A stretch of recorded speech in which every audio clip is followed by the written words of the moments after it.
నమస్తే welcome to our channel. ఆంధ్రప్రదేశ్లో గత కొన్ని రోజులుగా తిరుమల తిరుపతి దేవస్థానాన్ని అడ్డుపెట్టుకుని రాజకీయం చేయాలని చూస్తున్నారనైతే కొన్ని కథనాలు వినిపిస్తున్నాయి.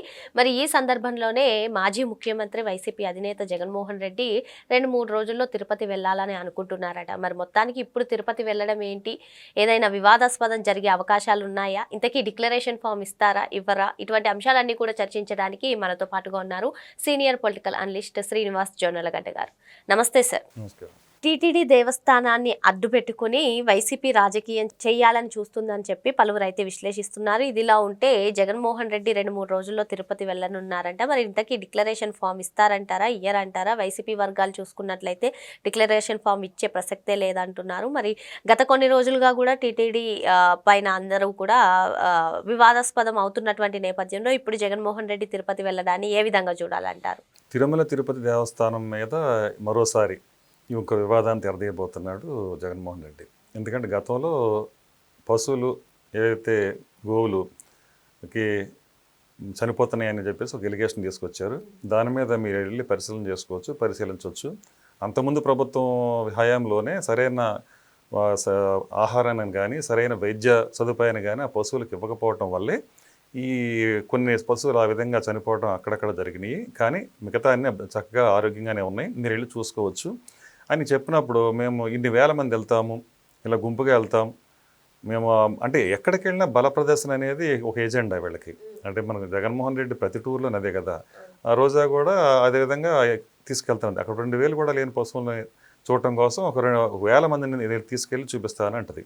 సో అక్కడ మీడియా తీసుకెళ్ళొచ్చు, అక్కడ వైద్యం తీసుకెళ్ళొచ్చు, అలాగే కొంతమంది 10-15 మంది నాయకులు వెళ్ళొచ్చు, కార్యకర్తలు వెళ్ళొచ్చు. అంతవరకు కాదని ఎవరు చెప్పలేదు.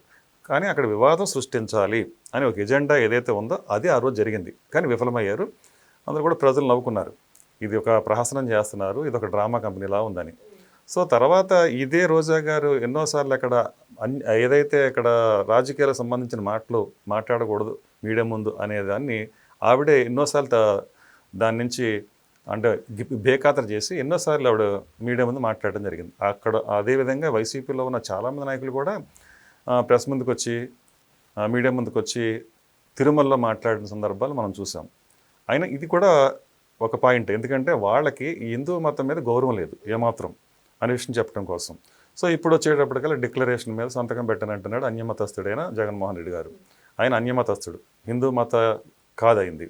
మరి అట్లాంటప్పుడు అంటే తండ్రికి మొన్న కార్యక్రమాలు ఏదైనా వర్ధంతులు కానీ జయంతులు ఉన్నప్పుడు కానీ ఆయన ఖచ్చితంగా పాస్టర్స్ వచ్చి ప్రార్థనలు జరిపించడం, బైబిల్ చదవడం ఇవన్నీ ఆయన చేసే పనులే. సో ఆయన అన్యమతస్థుడి కింద లెక్క. సో అట్లాంటప్పుడు ఆయన ఖచ్చితంగా డిక్లరేషన్ మీద సంతకం చేసి వెళ్ళాలి. మరి కాదని మొండికేయడం అనేది మాత్రం ఒక వివాదాన్ని సృష్టించడం కోసం చేసే ప్రయత్నమే. ఇంకా చెప్పాలంటే పవన్ కళ్యాణ్ గారి భార్య మరి తిరుపతి దేవస్థానానికి దర్శనం కోసం వచ్చినప్పుడు డిక్లరేషన్ మీద సంతకాలు పెట్టారు. అది గౌరవప్రదమైన విషయం అది. సో మరి అట్లాగా మరి ఆవిడే చేసినప్పుడు ఈయనకేమైంది? ఇంకా చెప్పాలంటే మనం వెనక్కి వెళ్తే అబ్దుల్ కలాం గారు అంటే అప్పట్లో మరి రాష్ట్రపతి, ప్రథమ పౌరుడు దేశానికి, ఆయనే మరి డిక్లరేషన్ మీద సంతకం పెట్టి మరి దర్శనం చేసుకోవడానికి వచ్చారు. అంతకంటే ఎక్కువ ఇతను ఈయన దిగొచ్చాడా? కాదు కదా. అప్పుడు అట్లాంటప్పుడు ఒకటి గుర్తుపెట్టుకోవాలి, వివాదం కోసం ప్రయత్నం చేస్తున్నాడు అనేది క్లియర్గా తెలిసిపోతుంది. ఇక్కడ సంతకం పెడితే ఏమవుతుంది? నీకు నువ్వు అన్యమతస్థుడు అని నువ్వు చట్టాన్ని గౌరవించాలి కదా. ఒక రాజ్యాంగంలో ఏవైతే ఉన్నాయో అక్కడ అంటే అవన్నీ మనం ఫాలో అవ్వాలని తెలియాలి కదా. సో అతనికే తెలియదా అంటే తెలిసి వివాదం చేస్తున్నాడా అంటే తెలిసే వివాదం చేస్తున్నాడు, క్లియర్గా ఉంది ఇక్కడ. Okay sir. గడిచిన 5 ఏళ్ళు కూడా ముఖ్యమంత్రిగా ఉన్నప్పుడు ఒకసారి కూడా డిక్లరేషన్ ఫామ్ మీద సంతకం చేసిన దాఖలాలు లేవు. ఇప్పుడు కూడా అదే వైఖరితో వైసీపీ వర్గాలు చెప్తున్నాయంటే అసలు డిక్లరేషన్ ఫామ్ మీద సంతకం చేసే ప్రసక్తే లేదని. మరి ఎందుకని ఇప్పుడు వివాదం చేయడం కోసమే తిరుపతి వెళ్తున్నారంటారా? అధికారాన్ని అడ్డం పెట్టుకుని బెదిరించి అధికారులను కూడా బెదిరించి అంటే అంటే చట్టాన్ని అతిక్రమించేసే పనులే కదా అవి. డిక్లరేషన్ మీద సంతకం పెట్టకుండా నువ్వు వెళ్ళేవంటే మతాన్ని అగౌరవపరిచినట్టే. ఖచ్చితంగా ఇవాళ క్షమాపణ చెప్పి తీరాలి. హిందూ మతానికి సంబంధించిన అందరికీ కూడా క్షమాపణ చెప్పాల్సిన విషయం అది. ఎందుకంటే అది అధికారం చేతిలో ఉంది కాబట్టి నువ్వు ఆ రోజున అంత అహంకారంతో ప్రవర్తించినట్టు జరిగింది. సో ఇకపైనైనా సరే ఇప్పుడు క్లియర్గా చెప్తున్నారు తిరుమల తిరుపతి దేవస్థానం వాళ్ళు ఏమనంటే డిక్లరేషన్ మీద అన్యమతస్తులు ఎవరైనా సరే అంటే ముఖ్యంగా ఈ విధంగా అధికారంలో ఉన్నవాళ్ళు అలా చేయకూడదు. అంటే పదవుల్లో ఉన్నవాళ్ళు కానీ లేకపోతే ప్రజా నాయకులుగా ఉన్నవాళ్ళు కానీ ప్రజాక్షేత్రంలో ఉన్న ప్రముఖులు కానీ సెలబ్రిటీస్ కానీ వీళ్ళ విషయంలో మరి రేపొద్దున మెసేజ్ ఏమవుతుంది సొసైటీకి అంటే డిక్లరేషన్ మీద సంతకాలు పెట్టకుండా వీళ్ళు వెళ్తున్నారంటే ఒకళ్ళకి మినహాయింపు ఇవ్వటం, మిగతా వాళ్ళ విషయాల్లోనే అమలు చేయటం అనేది ఉండకూడదు కదా. ఎవరికైనా రూల్ ఫర్ ఆలే. అలా అనుకున్నప్పుడు ఖచ్చితంగా డిక్లరేషన్ మీద సంతకం తీసుకుని తీరాలి, తీసుకుంటుంది కూడా. అలా కాకుండా నేను సంతకం పెట్టకుండా మొరాయించి వెళ్ళటానికి ప్రయత్నిస్తారు, అడ్డుకోవడం అనేది ఆబ్వియస్ జరుగుతుంది. అక్కడ అదే కావాలి, వైసీపీ శ్రేణులకు కావాల్సిందే అది. ఎందుకంటే అది వరకు మొన్న సంక్రాంతికి జిల్లాల యాత్ర అని చెప్పేసి నేను ప్రజల్లోకి వెళ్ళి తిరుగుదాం అనుకున్నాడు, అది కాస్త మూలపడేసాడు. ఎందుకంటే 4 రోజులు బయటకు వచ్చాడు, తర్వాత యలహంక వెళ్ళి పడుకున్నాడు. సో మళ్ళీ ఇప్పుడు దసరా వస్తుంది, ఈ దసరా వచ్చే టైం కల్లా మళ్ళీ ఇంకోసారి మళ్ళీ జిల్లా యాత్రలు మెల్లగా యాక్టివేట్ చేద్దాం అని చూస్తున్నాడు. సంవత్సరంన్నర కావస్తుంది కాబట్టి ఇంకా ఈ పథకాల మీద దుష్ప్రచారం చేసుకుంటా అదేదో అమలు కావట్లేదనో లేకపోతే విఫలమైననో చెప్పడానికి పబ్లిక్లోకి వెళ్దామని చూస్తున్నారు, కానీ భయపడుతున్నారు. ఎందుకంటే పబ్లిక్లో ఎక్కడా వ్యతిరేకత లేదు. వ్యతిరేకత లేనప్పుడు వీళ్ళకే మళ్ళీ వ్యతిరేకత మళ్ళీ ఆ సెగ తగిలితే ఎక్కడ ఇబ్బంది వస్తాయని కింద స్థాయి నాయకులు కార్యకర్తలు హెచ్చరిస్తున్నారు. సో ఎక్కడ వ్యతిరేకత లేదు, మీరు పొరపాటున వచ్చి పబ్లిక్లో ఈ విధమైన తిరగడానికి ప్రయత్నిస్తే కనుక మళ్ళీ మొన్నే జనం చెప్పుతూ కొడతారు, ఇది పరిస్థితి అనేది వాళ్ళకి అర్థమవుతుంది. కాబట్టి సజ్జల వీళ్ళందరూ కూడా ఆచితూచి వ్యవహరిస్తున్నారు. ప్రజల్లోకి వెళ్ళడానికి ఇంత తాత్సారం జరగడానికి కూడా అదే జిల్లాల యాత్ర అని చెప్పేసి మరి 6 నెలల పాటు మరి ఎక్కడ మూలపడేశాడు కదా, ఎప్పుడో సంక్రాంతికి వెళ్ళాల్సిన మనిషి. అంటే ప్రజల్లో వ్యతిరేకత లేదని అర్థమైపోయింది, వాళ్ళకు రిపోర్ట్స్ ఉంటాయి కదా, ఆ ప్రకారం అర్థమైన తర్వాత వాళ్ళు పోస్ట్పోన్ చేసుకుంటూ వచ్చారు. ఇప్పుడు కూడా ఏంటంటే ఇంకా ఒక కేసు లిక్కర్ కేసు కొలుకు వచ్చేస్తుంది కాబట్టి ఇంకా రేపో మాపో అరెస్ట్ అయ్యే సందర్భంలో ప్రజల్లోకి వెళ్ళైనా అరెస్ట్ అవ్వాలి, లేకపోతే సింపతి కూడా నాకు రాదు అని భయం పట్టుకుంది. అయితే ఏంటంటే కొంచెం గ్యాప్ ఉంది అరెస్ట్ అవ్వడానికి, ఎందుకంటే సెట్ ఆల్రెడీ దర్యాప్తు పూర్తయింది అన్నట్టుగా తను చెప్తోంది, దాదాపు కొలుక్కొచ్చింది అన్నట్టు. మరి ఖచ్చితంగా ఒక నిర్ణయం తీసుకునే అవకాశం ఉంటుంది. ఈ క్రమంలో ఇంకోటి ఏంటంటే ఒక పక్కన ఉపరాష్ట్రపతి ఎన్నికలు జరుగుతూ ఉన్నాయి. ఉపరాష్ట్రపతి ఎన్నికల్లో ఒక కీలకమైన విషయం ఏంటంటే వైసీపీ కూడా బీజేపీకి మరి బేషరతుగా మద్దతు ప్రకటించుకుంది.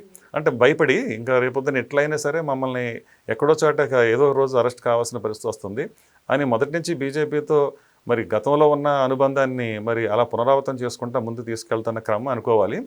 సో మరి ఆ పెద్దల నుంచి వీళ్ళకి ఇంకా సానుభూతి సంకేతాలు ఉంది అని కొంతమంది అనుకునే మాటలు ఉందా లేదని పక్కన పెడితే కనుక ఉపరాష్ట్రపతి ఎన్నికలు జరుగుతున్న ఈ తరుణంలో ఖచ్చితంగా అప్పటి వరకు అయితే అరెస్ట్ జరగదనేది ఒక అంచనా. సార్, ఇంతకీ జగన్మోహన్ రెడ్డికి ఇటీవల బిఆర్ నాయుడు గారు కూడా సవాల్ విసిరారు, మీరు దమ్ముంటే టీటీడీకి వచ్చి గుండు కొట్టించుకోండి అని. మరి ఇప్పుడు ఎలా తిరుపతి వెళ్తా అంటున్నారు, గుండు కొట్టించుకుంటారంటారా, ఏమంటారు? ప్రజలు గుండు కొట్టించేశారు, ప్రజలు ఆల్రెడీ గుండు కొట్టించేశారు. నైతికంగా అతనికి విఫలమైపోయాడు, రాజకీయంగా విఫలమైపోయాడు. ఏ విధంగా చూసుకున్నా కానీ అతను అన్ని రకంగానూ ఫెయిల్ అయిపోయినాడు. బొప్పుల వెందుల్లో కూడా మొన్న ఇంకా బాగా గుండు కొట్టించేశారు, నున్నగా కొట్టేశారు.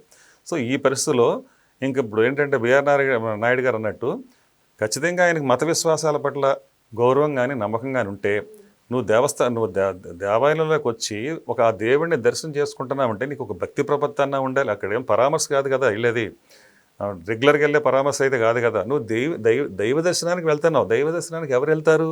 ఆ దైవం మీద నమ్మకం ఉన్నవాళ్ళు కానీ లేకపోతే ఆ మతం మీద గౌరవం ఉన్నవాళ్ళు కానీ వెళ్తారు. ఇప్పుడు మన దర్గాలకు వెళ్తూ ఉంటారు హిందువులు, అలాగే చర్చిలకు వెళ్తూ ఉంటారు.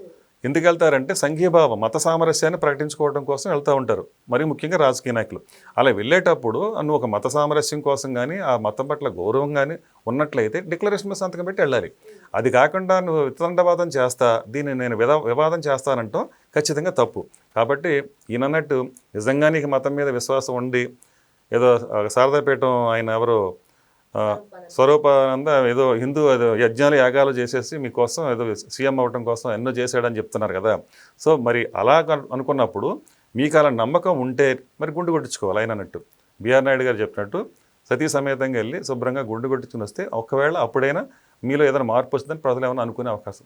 మార్పు వస్తుందని ప్రజలు ఏమో అనుకోరు, గుండు కొట్టించుకుని వస్తే కనీసం ఆ మతం మీద విశ్వాసం ఉందని అని అనుకుంటారు. జగన్మోహన్ రెడ్డి ఇప్పటికిప్పుడే తిరుపతి వెళ్ళడం ఖచ్చితంగా వివాదాస్పదం చేయడం కోసమే తిరుపతి టూర్ పెట్టుకున్నారని చెప్పి సార్ చెప్తున్నారు. మరో అంశంతో మళ్ళీ కలుద్దాం. Thank you sir. నమస్కారం.